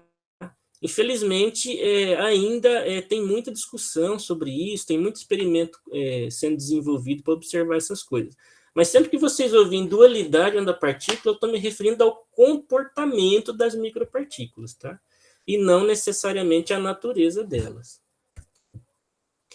E uma coisa gritante aqui na mecânica quântica são as relações de incerteza, né? Foram estabelecidas por Heisenberg em 1927, e significa o quê? Você tem aqui, ó, ΔP na coordenada x, ΔX maior ou igual que h cortado. Esse h cortado é a constante de Planck dividido por 2. Alguns falam que é a constante relativa de Planck, outros falam que é a constante de Dirac, então vocês vão encontrar diferentes terminologias para esse h cortado. Mas o h é a constante de Planck, né? Ele aparece como uma unidade de energia na mecânica quântica, né? Que é uma unidade de energia muito pequena. Então, o momento aqui está relacionado à velocidade e o ΔX à posição. Então, o que significa isso? Que uma micropartícula não pode ser simultaneamente, não pode ter simultaneamente uma coordenada x definida e uma projeção correspondente definida do momento p. Aonde que isso entra em choque com a mecânica clássica? Quando você pega uma bolinha caindo, por exemplo, a todo instante de tempo você consegue definir a posição e a velocidade dela simultaneamente, tá? A todo instante de tempo. E uma coisa que a gente tem que tomar cuidado com isso aqui, que é uma assim, das coisas que os livros às vezes trazem de maneira incorreta, é que eles trazem a interpretação dessa relação aqui como o seguinte, ó, é impossível medir simultaneamente a coordenada e momento de uma micropartícula com uma precisão arbitrariamente alta. Isso aqui é péssimo. Tá? Se vocês encontrarem um livro que está descrito dessa forma aqui, é péssimo. Por quê? Porque leva a gente a acreditar que o problema é a medida. Se eu tiver uma precisão alta, eu vou conseguir medir simultaneamente a coordenada e o momento da partícula. Não. O que a gente está observando, o que essa relação mostra para a gente, é uma imposição da natureza. Na natureza, uma micropartícula ela não pode ter simultaneamente a coordenada e a velocidade definida. A gente não consegue fazer isso. Isso é uma limitação da natureza. Isso dá nó na cabeça da gente, porque a gente pensa classicamente. Fala, poxa, no sistema clássico, qualquer instante de tempo eu tenho posição e velocidade. O estado do sistema é definido assim. Na mecânica quântica, não. Tá? A natureza nos impõe essa limitação. A natureza é assim. É assim. Tá? Você não consegue definir posição e velocidade ao mesmo tempo na mecânica quântica. Quando eu digo na mecânica quântica, é no microcosmos. Tá? A natureza mostra isso, que a gente não consegue fazer, e não é uma questão de limitação tecnológica. Ah, não, se eu conseguir um equipamento mais, que eu consigo maior precisão, eu vou conseguir medir. Não vai. Tá? Isso é uma imposição da natureza. E isso aqui conferiu o prêmio Nobel do Heisenberg pela invenção da mecânica quântica. Então, quais as consequências disso para a mecânica clássica? Eu não consigo mais definir uma trajetória. A relação de incerteza me traz a impossibilidade de definir uma trajetória para uma micropartícula. Aí você fala, eu pus esse desenho aqui, não, mas aí eu ponho lá no acelerador de partículas, igual o colega falou, coloco para colidir duas partículas, aí eu vejo na câmara de bolhas várias trajetórias, e são micropartículas que estão andando ali. A partir do momento que você tem uma trajetória no sistema, a descrição é clássica, não é quântica mais. Tá? E isso é fabuloso, porque você sai de uma definição, né? A mecânica clássica, ela está embutida na mecânica clássica, na mecânica quântica como um limite, né? Você sai do microcosmo para o macrocosmo. E isso é muito curioso, porque você fala, não, eu saio de uma situação em que eu não consigo definir posição e velocidade simultaneamente para uma situação que eu consigo definir. A natureza é incrível, né? E essa transição ainda permanece um mistério. Mas a gente sabe hoje muito bem que as coisas funcionam assim. Outra consequência que essa relação de incerteza traz, que a mecânica clássica não explica. Por que o átomo é estável? Pela mecânica clássica, o que acontece? Se eu pego um elétron numa antena, como é que funciona a transmissão de rádio? Você tem vários elétrons vibrando na antena e isso gera ondas eletromagnéticas, né? Tanto que a gente sintoniza rádio no carro, em casa, etc. O que acontece? Então, quando eu tenho um elétron acelerado, ele irradia energia, né? Então, se eu tiver uma órbita, né, que foi o que o modelo de Bohr não explica, ele fala que o elétron era uma bolinha e que tem uma órbita estável, mas ele não explica essa estabilidade, né? Então, o que acontece? Classicamente, se a gente fosse explicar o átomo, eu teria o elétron como uma bolinha, igual está na figura aqui, e ele estaria numa órbita, né? Se ele está fazendo uma órbita, ele está acelerado, você tem força centrípeta ali na história, senão ele não fica na órbita, igual um planeta. Né? Então, o que está acontecendo? Se ele está acelerado, ele tem que estar emitindo, radiando energia.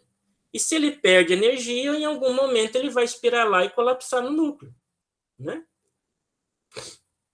Aí você fala, mas isso vai contra o que a gente observa. Eu estou aqui, eu sou um corpo estável, os meus átomos não estão colapsando, eu não estou desintegrando, eu não estou morrendo. A mesa não está se desfazendo, né? A conexão às vezes cai, mas não é porque o átomo colapsou e deixou de emitir o sinal, né? Então, o que está acontecendo aqui? A relação de incerteza de Heisenberg explica, tá?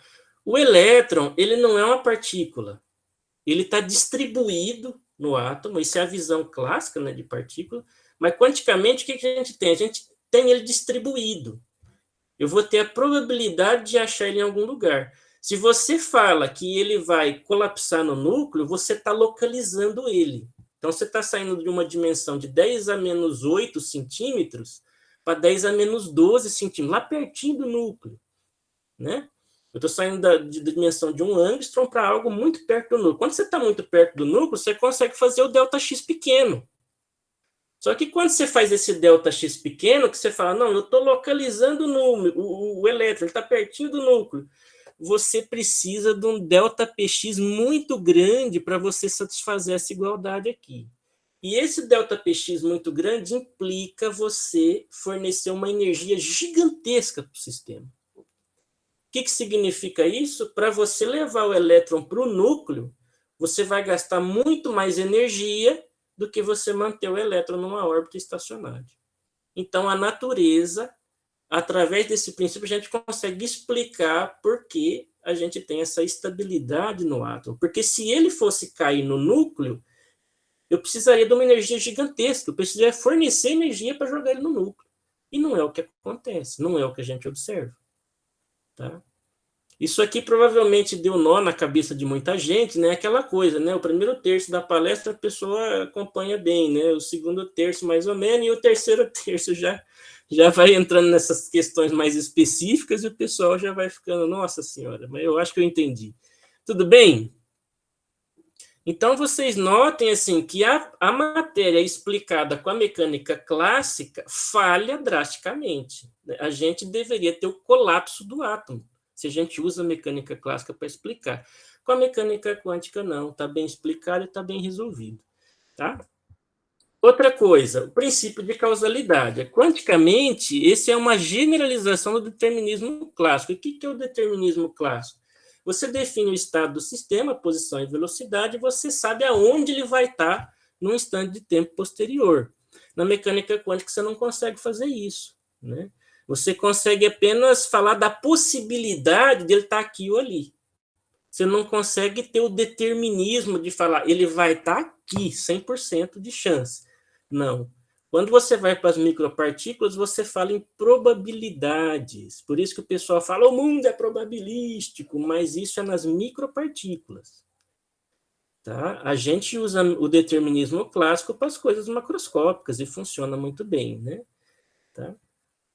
Então, vamos lá. O princípio de superposição é outra coisa que não existe na mecânica clássica. Assim, existem ondas, né? Quando você tem ondas, porque você pode pegar uma onda com uma determinada frequência, pôr para interferir com a outra onda e ter uma terceira onda com amplitude e frequências diferentes, né? Só que essa superposição na mecânica quântica ela é diferente, porque você pode fazer isso com partículas, né? O que é diferente na mecânica clássica. Então, você pode descrever um estado pela soma de 2 ou mais estados distintos. Então, é aquela coisa, né? Isso aqui é grave, porque surge a pseudociência o seguinte, o cara é bipolar. Então, vai lá o cara do terapeuta quântico, o coach quântico, né? E fala assim, não, mas a mecânica quântica explica por que você é bipolar, você está num estado de superposição. Né? Hoje você é um cara bonzinho, amanhã você é um cara malvado. Então você tem os dois estados ao mesmo tempo e de repente você colapsa num deles. A mecânica quântica explica isso. Tá? São coisas completamente diferentes, né, gente? Então, igual eu falei para vocês, eu vou citando algumas pseudociências que vai surgindo com esses princípios da mecânica quântica, tá? Essa superposição de estados é no domínio de micropartículas, tá? Não de pessoas, do comportamento das pessoas, tá? Como que eu defino o estado clássico, né? Eu defino com a posição e velocidade num instante de tempo.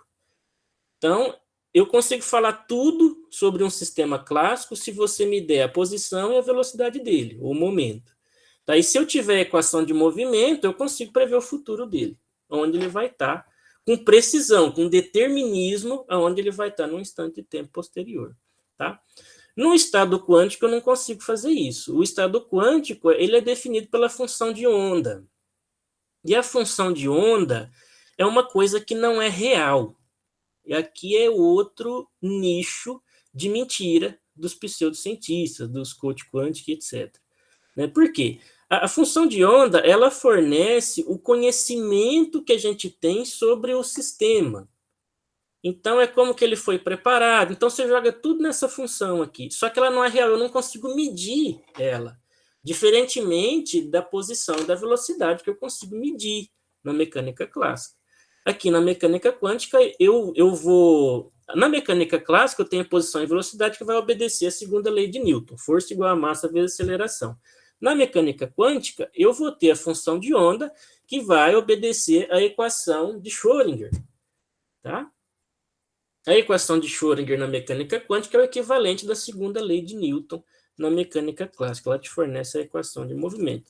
Só que a diferença gritante entre as duas teorias é que, em uma, o estado ele é definido, é mensurável, e na outra, o estado, que é a função de onda, a gente não consegue medir. Então, não é uma coisa real, é simplesmente o conhecimento que a gente tem sobre o sistema, e a partir disso eu consigo definir deterministicamente, mas através de probabilidades. Eu sei aonde o sistema pode estar. E eu vou falar, é tantos por cento aqui, tantos por cento ali, eu tenho esse determinismo, essa causalidade. Tá? Que é diferente do determinismo clássico. Você fala exatamente onde o sistema vai estar, com um erro aí muito pequeno, mas aí está relacionado com a medida e tudo mais. Tá? Então, a interpretação de Copenhagen, como a colega falou aí atrás, a teoria ela é carregada de interpretação. Né? Então, alguém chegou, né, e tem ali o seu contexto cultural, etc., que traz uma interpretação. E a mecânica quântica, a interpretação mais aceita, né, que a gente usa aí experimentalmente para a evolução da ciência, é a interpretação de Copenhagen. Então, a posição no espaço ela é descrita pela função de onda que te dá a probabilidade da partícula estar numa determinada posição. Tá? Então, o que acontece? Enquanto você não mede, a partícula ela está em todas as posições possíveis. É o estado de superposição. Então, todas as posições possíveis, você dá lá um limite, seja dentro de uma caixinha, ou seja de infinito a menos infinito, né? Aí, claro que você vai ter 100% de chance de achar a partícula, porque você não está limitando o espaço, mas imagina que você põe um comprimento L numa caixinha e fala qual a probabilidade de você achar a partícula no centro da caixinha. Essa que é a conversa.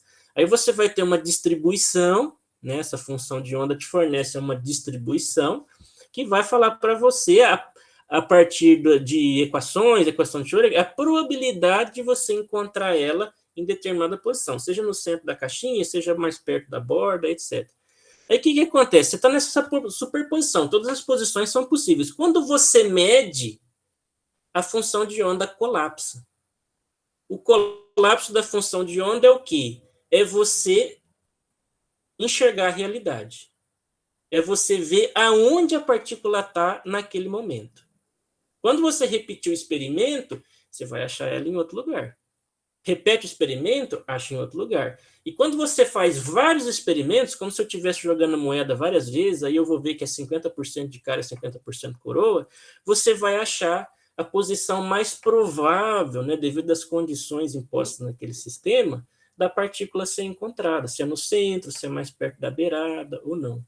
Mas quando você faz uma medida isolada, ela pode estar em qualquer lugar. A função de onda colapsa no lugar e a partícula está lá.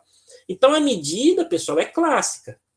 Eu consigo definir com certeza onde a partícula vai estar. Então, ó, quando ninguém está olhando, essa é a interpretação de Copenhagen, tá?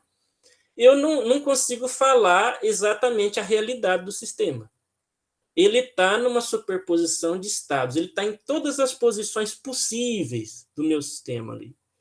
É quando eu olho, o que significa que alguém mediu, eu interfiro no sistema de maneira que essa função de onda colapsa e a partícula fica localizada numa determinada posição. Tá? É super contraintuitivo isso. Tá? Eu não julgo vocês de falar, meu Deus do céu, o que esse cara está falando? Mas é a interpretação mais aceita que nós temos hoje da mecânica quântica. Tá? E funciona, e tem funcionado, mas o pessoal não gosta muito. O Einstein, por exemplo, arrepiou todo, né? Só que o Einstein, a genialidade dele era de conseguir bolar experimentos mentais para colocar esse pessoal de Copenhagen na saia justa. Então, o que ele fazia? Bolava, mas se eu fizer um experimento assim, como é que você explica? Aí não vai dar certo. Aí vinha o Bohr, né? Aí o Einstein ia dormir feliz, o Bohr triste, mas aí o Bohr acordava feliz porque tinha resolvido o problema e o Einstein ficava triste o resto do dia, porque ele resolvia e convencia o Einstein de que a mecânica quântica era consistente. O Einstein, ele concordou com a mecânica quântica e foi um dos maiores contribuidores para avançar a mecânica quântica, só que ele não aceitava. Essa questão só. Ele admitia que aquilo era consistente, mas ele não aceitava. Ele falou, mas não é possível que esse negócio é probabilístico, gente. Tá? Mas ele contribuiu muito para o avanço. Então, para ilustrar um pouco esses conceitos, eu não sei como é que está meu tempo aí, Santiago. Acho que está um pouco avançado. Nós temos aí já mais de 1h30 de palestra. Tá, eu vou ver se eu concluo rapidamente, só para mostrar Quanto tempo você tem? O gato do Schrödinger aqui para vocês, para ilustrar essa ideia da superposição. Né? O Schrödinger, ele bolou um experimento, né, hipotético, né, que falava que tinha uma substância radioativa aqui dentro de uma caixa, tinha um gato lá dentro, e quando essa substância decaía, ela fazia um clique no detector e esse clique acionava, né, a abertura de uma caixinha com gás, né, era gás cianureto, que mesmo que usou lá na Segunda Guerra Mundial para matar as pessoas, né? Mas aqui, como eu não odeio gato, né? Eu gosto de gato, eu vou um gás que põe o gato para dormir, né? Eu vou usar a mesma ilustração de Schrödinger, mas com um gás aqui que põe ele para dormir. Então, o que acontece? Enquanto você não observa, você não abre a caixa, o gato está numa superposição de dormindo e não dormindo. Tá? É basicamente aqui. O gato clássico, ele está num estado bem definido, ou ele está dormindo ou ele está acordado. O gato quântico, ele está na superposição de dormindo e acordado. Você só vai saber se ele está dormindo e acordado depois que você abrir a caixa e olhar, ou seja, depois que você medir o sistema. Na mecânica clássica isso não é possível. Ou ele está acordado ou ele está dormindo. Tá? Então, o que acontece? O observador observador, é o que eu falei para vocês, quando a função de onda colapsa, o sistema fica clássico, porque o observador é clássico. Então, estou colocando o gato entre parênteses, que é um sistema quântico, e o observador entre colchetes, que é um sistema clássico. Então, o que eu tenho aqui? Eu tenho o estado quântico do gato dormindo, mas acordado, e o observador clássico vem fazer a medida. Quando ele faz a medida, a observação, a função de onda colapsa, e você observa o gato acordado ou dormindo. Mas o que a mecânica quântica prevê? A probabilidade disso acontecer. Tá? Enquanto eu não abrir a caixa, eu não sei se o gato está acordado ou dormindo. Tá? É basicamente isso. Tá? E um fenômeno muito curioso que aparece na mecânica quântica, né, que é a correlação em fúria, a superposição de estados em fúria. Isso também tem levado muita mentira, né, nas pseudociências, é o emaranhamento. Não sei se vocês já ouviram falar disso, mas isso é um estado de correlação criado entre partículas, né? Então, quando você tem duas partículas, como um par de fótons ou elétrons, né? Estou lendo o texto aqui, se elas se emaranham, elas permanecem conectadas mesmo quando estão separadas a distâncias muito grandes. Isso significa o quê? Se você consegue relacionar essas duas partículas, isso aqui foi o tema que deu o prêmio Nobel desse ano, né, para o Alan Aspect, para o Zeilinger, né? Emaranhamento quântico, né, desigualdade de Bell, aquelas coisas ali, está tudo relacionado com isso aqui, teletransporte quântico, né? Então, você consegue pegar uma partícula e levar, segura uma aqui e leva a outra para o outro lado do universo. Quando você mexe nessa partícula que tá na sua frente aqui, a outra responde imediatamente. Isso é um emaranhamento. Você consegue estabelecer uma correlação entre as partículas que, independente da distância que elas estão, você tem uma resposta imediata, né? O que o pessoal confunde cientificamente falando com esse fenômeno? Eles falam que isso aqui viola a relatividade do Einstein. Por quê? Porque eu preciso a informação ela viaja a uma velocidade definida, limitada, que é a velocidade da luz. Então, eu não posso ter uma resposta imediata quando eu mexo numa partícula. Só que não é o caso que está acontecendo aqui. Eu não estou transmitindo energia. Quando eu falo que duas partículas estão emaranhadas, eu não tenho dois sistemas diferentes. Eu tenho um sistema só. Tá? Então, isso aqui é o efeito de não localidade na mecânica quântica, né? Que incomoda muito as pessoas. Mas aí, imagina você pegar um halter. Você tem duas bolas, né, no halter. Se você gira uma bola aqui, a outra gira imediatamente, porque tem uma barra conectando as duas.